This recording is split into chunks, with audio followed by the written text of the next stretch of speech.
Assalamualaikum warahmatullahi wabarakatuh. Perkenalkan, nama saya Erlina, perwakilan dari kelompok 2. Di sini saya akan memberitahu tentang tema dari presentasi kita, yaitu penerimaan, penyimpanan, dan penyaluran sarpras. Dan di sini saya akan menjelaskan tentang penerimaan barang. Pengertian penerimaan barang ialah menerima fisik barang dari pabrik atau distributor yang sesuai dengan dokumen pengiriman dan pemesanan. Barang yang dikirim harus sesuai dengan persyaratan penanganan barang. Di dalam aktivitas penerimaan barang, ada 3 poin penting yang tidak bisa dipisahkan satu sama lainnya. Yang pertama ialah fisik barang yang diterima. Contohnya seperti fisik barang harus bisa diraba, dirasa, dan dilihat secara langsung. Yang pada artiannya, fisik barang tidak boleh rusak. Yang kedua, dokumentasi. Yaitu barang yang diterima harus sesuai dengan dokumen yang mendasari. Misalnya, ada berapa jumlah barang yang diterima dan jenisnya apa aja, guna memastikan bahwa barang yang diterima ialah sama dengan barang yang dikirimkan. Yang terakhir ialah cara penanganan barang. Ialah kondisi khusus atau kondisi asli yang harus disiapkan pada saat barang tersebut diterima. Assalamualaikum warahmatullahi wabarakatuh. Perkenalkan, nama saya Rika Novianti. Saya akan menjelaskan tentang penerimaan, penyimpanan, dan penyaluran sarana prasarana. Di sini saya akan menjelaskan slide kedua dan slide kelima.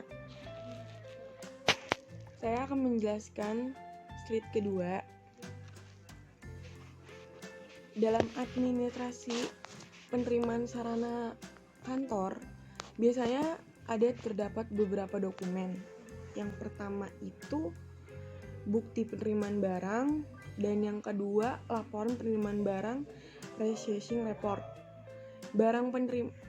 Tahapan penerimaan barang itu ada 8. Dan yang pertama masuk gudang, dan yang kedua parkir dan antri, dan yang ketiga bongkar, muat, dan loading dock.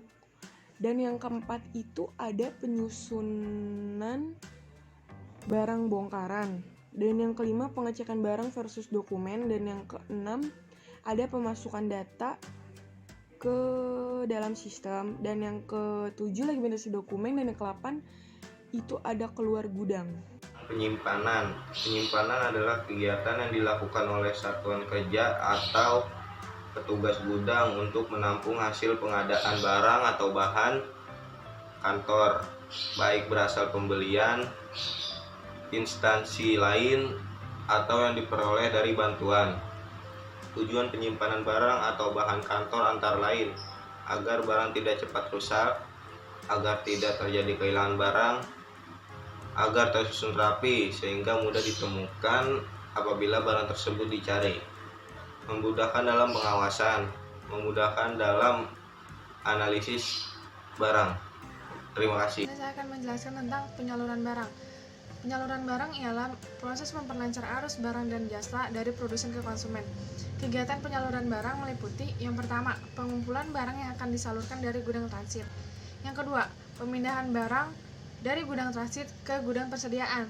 Yang ketiga, pengecekan fisik, tipe, jenis, jumlah, dan kondisi barang. Jadi sebelum dikirim, sebelum disalurkan, kondisi barang harus dicek semua kelengkapannya. Yang keempat, perlindungan dan pengawasan. Sebelum disalurkan, kondisi barang harus diperiksa apakah masih bagus atau tidak. Yang kelima, pemuatan barang untuk diangkut ke tempat tujuan, yaitu gudang persediaan, tergantung jenis gudangnya. Administrasi dalam penyaluran barang adalah kontrak atau perjanjian jual beli.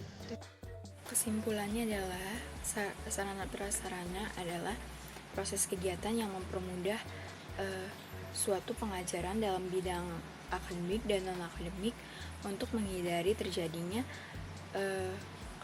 kekurangan dalam pelaksanaan pembelajaran yang disampaikan pendidik.